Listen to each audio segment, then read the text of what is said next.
the International Newsnet. News the networks won't tell you. Welcome to the INN World Report for May 13th, 2010. This is Priya Reddy with today's top stories.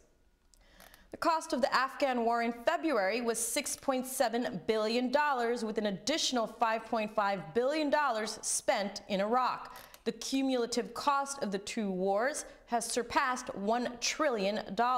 Higher costs in Afghanistan are attributed to its landlocked location, lack of infrastructure, and the high cost of fuel and increased security threats.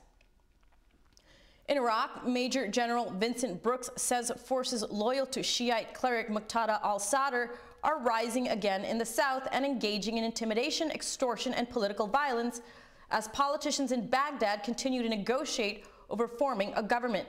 Sadr's fighters are suspected in a string of deadly attacks Monday that killed 67 Iraqis and wounded almost 300.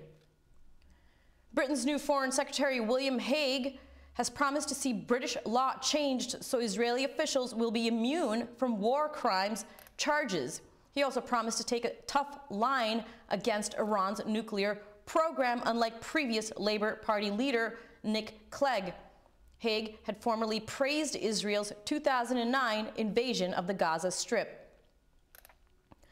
Russian Foreign Minister Sergei Lavrov warned the U.S. and other Western nations Thursday against imposing unilateral sanctions against Iran.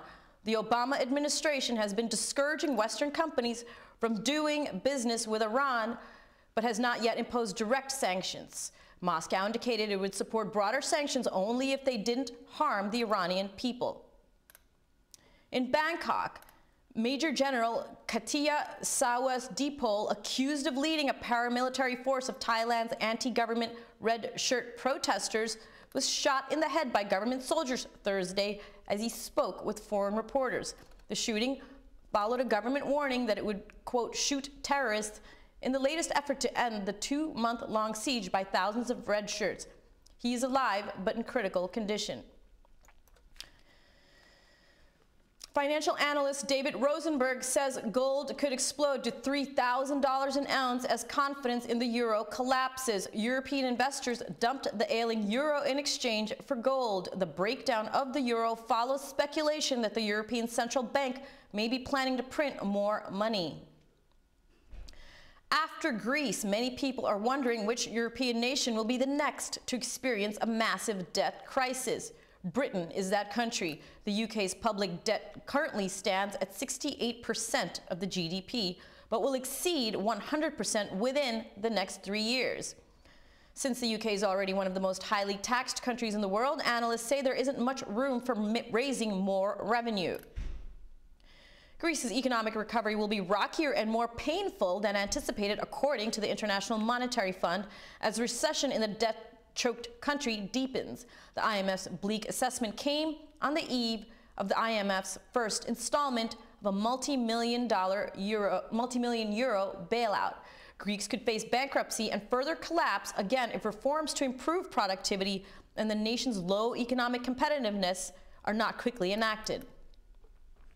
Georgia may be the first state with a driver's license that displaced drivers have post-traumatic stress disorder, or PTSD.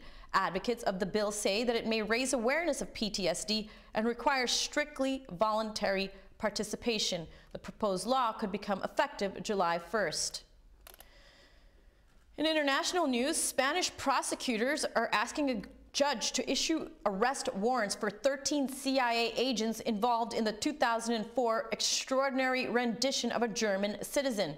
Spain claims jurisdiction in the case since CIA personnel who handled the rendition of Khaled El-Masri made a stopover in Mallorca in Spain en route to Macedonia. El-Masri has said he was taken to Afghanistan to a secret CIA prison known as the Salt Pit, where he was tortured for several months and only released when the CIA realized it was a case of mistaken identity. The newspaper El País listed the names of the alleged CIA employees suspected of involvement in the abduction. Police obtained guest records from a luxury hotel in Mallorca that showed CIA personnel stayed there under false names. Prosecutors believe the UK human rights organization Reprieve has the real names of the CIA spies.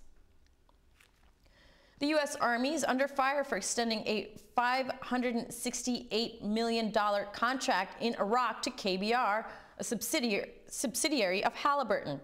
The Army had initially requested bids from KBR and its main competitors, Fluor and Dynacorp.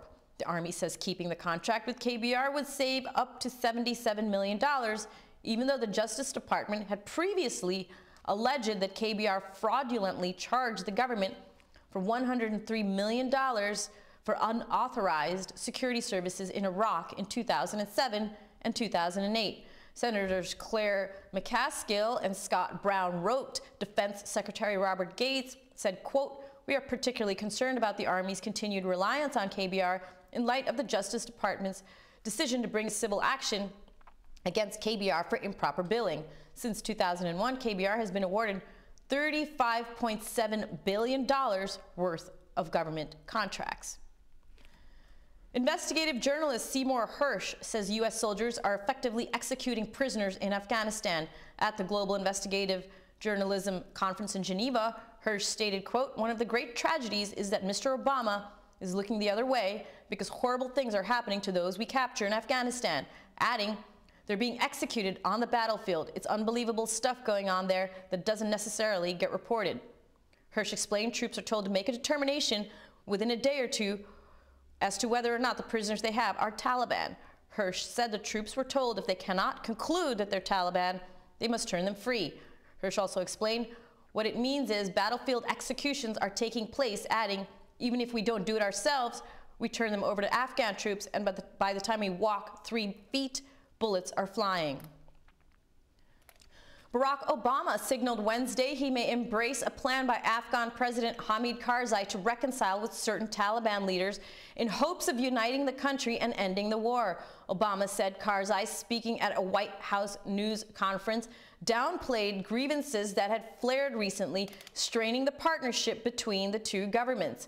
However, they admitted tensions could return and that the difficult work remained of addressing each other's concerns, such as corruption in the Afghan government and civilian casualties caused by U.S.-led military action. Last month, Karzai warned he might join the Taliban rather than yield to foreign pressure to reform his government. Karzai now said he was committed to helping the White House meet its goals of defeating extremists, ridding his government of corruption, and setting up a viable security force that can take control once the U.S. starts withdrawing troops in July 2011.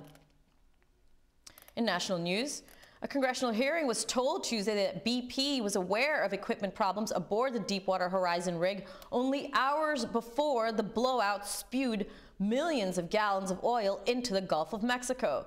The House of Representatives Energy and Commerce Committee said documents in company briefings suggested BP, which owned the well, Transocean, which owned the rig, and Halliburton, which made the cement casings for the well, ignored tests that indicated faulty safety equipment. Committee Chair Henry Waxman demanded to know why work was not stopped. The committee heard testimony from oil executives suggesting multiple failures of safety systems that should have given an advance warning of a blowout or should have promptly cut off the flow of oil. The failures included a dead battery in the blowout preventer, suggestions of a breach in the well casing, and failure in the shear ram, a device of last resort that was supposed to cut through and seal the drill pipe in the event of a blowout. U.S. prosecutors are investigating whether Morgan Stanley misled investors about mortgage derivative deals it helped design and sometimes bet against.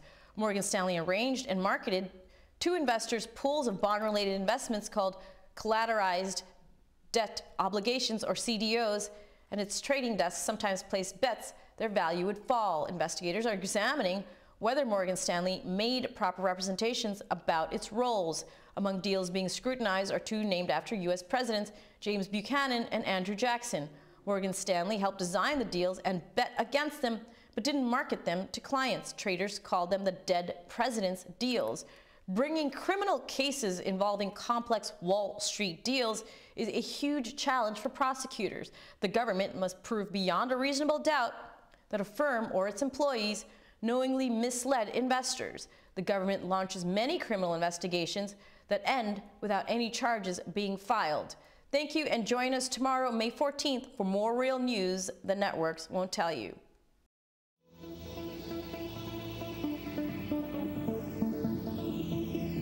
News the networks won't